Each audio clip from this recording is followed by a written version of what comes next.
O rei morreu, a monarquia absolutista acabou.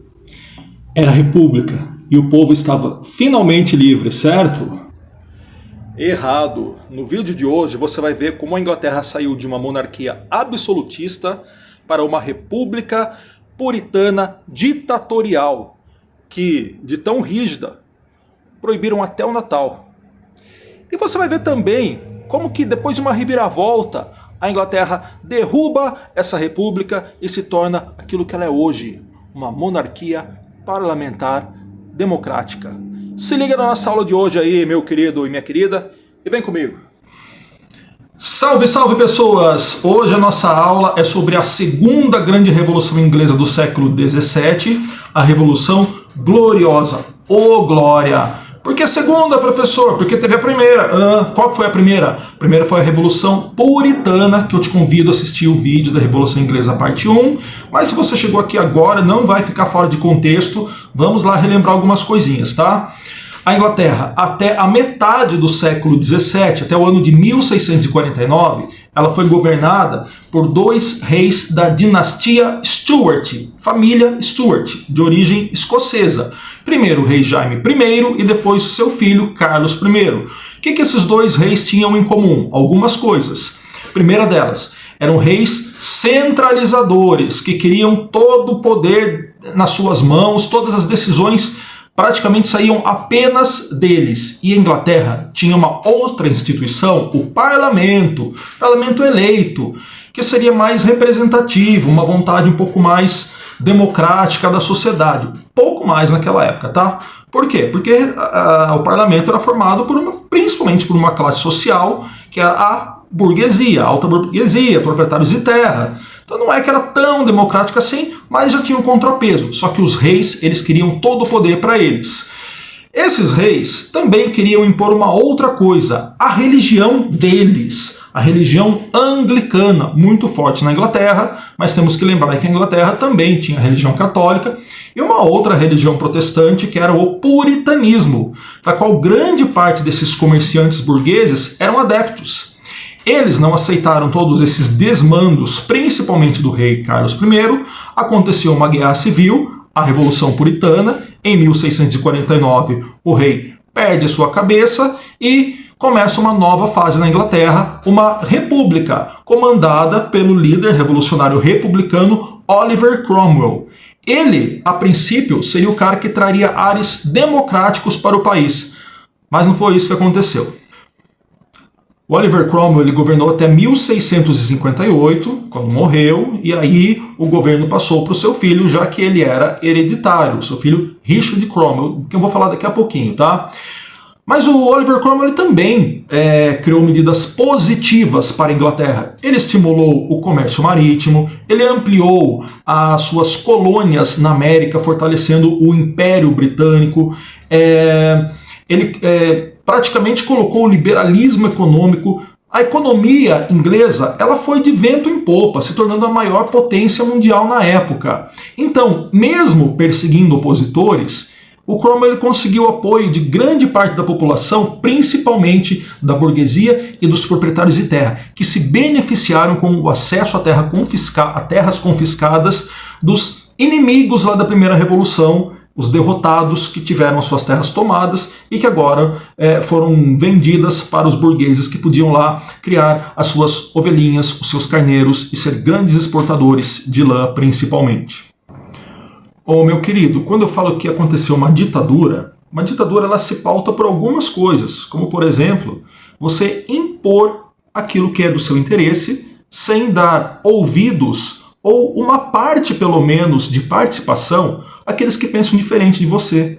Oliver Cromwell perseguiu opositores, perseguiu aqueles religiosos que antes os perseguiam e, além disso, 4 anos após a sua entrada no poder, ele se torna o Lorde Protetor da Inglaterra. Na prática dizia o quê?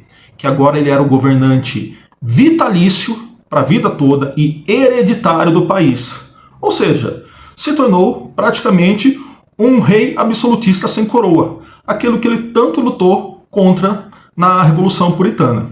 Quando Oliver Cromwell morreu e seu filho Richard assumiu o poder, esse já não tinha a mesma força do pai. E em pouquíssimo tempo começa um movimento no parlamento, sob forte influência dos escoceses, para restaurar a monarquia. Gente, eu não sei porque os britânicos eles são tão ligados a essa ideia de monarquia. Eu posso ter alguns palpites, eles são tradicionais. O fato é que naquele momento eles queriam tirar aquela influência ditatorial dos Cromwell e tentar ter um pouquinho mais de controle. Chamaram para a restauração da monarquia o filho do rei morto na Revolução Puritana. Lembra lá do Carlos I? Chamaram agora o seu filho Carlos II para assumir o poder. E olha que esse cara mostrou que ele também era chegado numa centralização de poder. Gostava de um poder também, viu? Mas conseguiu articular e governou aí por 20 anos, até que foi substituído, depois que morreu, pelo seu irmão Jaime II Stuart. O rei Jaime II, ele não foi sábio o suficiente, porque além de querer impor o absolutismo de uma maneira muito forte, ele tentou também colocar o catolicismo como religião oficial, tentando se reaproximar da Igreja Católica. Mas aí ele arrumou treta com todos os chamados protestantes, seja os anglicanos, tradicionais da Inglaterra, quanto aqueles puritanos, calvinistas, da burguesia. Ninguém queria isso, né? Uma volta oficial da Igreja Católica, para eles era a página virada. Começa-se então um movimento para derrubar o rei Jaime II. Como a filha do rei Jaime II, a Maria, ela não era católica, ela não tinha essas ideias, o que então vários movimentos ali dentro do parlamento, da sociedade britânica, o que eles começaram a pensar?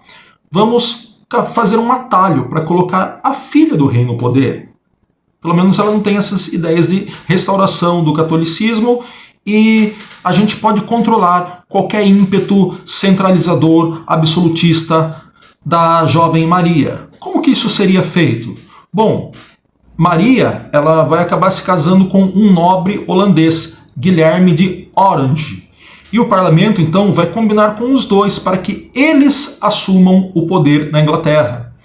Isso acontece em 1688. E assim, tirando pequenos conflitos aqui, um aqui, outro acolá, não teve derramamento de sangue de forma expressiva na Inglaterra. O rei Jaime II, ele não quis ter o mesmo fim lá do Carlos I. Sabe o que ele fez? Fugiu, vazou, foi embora para a França comer croissant. Enfim, gente, uma revolução que não teve grandes batalhas, que não teve cabeças rolando, como foi a Revolução Puritana, é uma revolução que pode ser considerada muito bem sucedida, uma revolução gloriosa, sem derramamento de sangue. O resultado disso, em 1689, o rei ele assina a Carta de Direitos, a Bill of Rights, na qual ele reconhece que ele não pode tomar grandes decisões sem a concordância do parlamento. O parlamento é aquele que vai acabar fazendo o orçamento do governo, isso não passa mais pelo rei. Ou seja, o rei passou a ter poderes completamente limitados. Ainda assim era rei. Bom para ele, para o Guilherme, que ganhou um trono para si, sem lá grandes responsabilidades. Quem governava de fato era o parlamento. Eu ia falar quem governa, que tá certo, né? Sabe por quê? Desde essa revolução gloriosa até hoje, quando você está assistindo esse vídeo, se nada de absurdo mudou no mundo, a Inglaterra está assim até hoje. Um rei, sem lá muitos poderes, e um governo parlamentar por representantes da sociedade, ou seja, democrático. Espero que você tenha curtido, entendido a nossa aula e nos vemos no próximo, meu querido e minha querida. Valeu!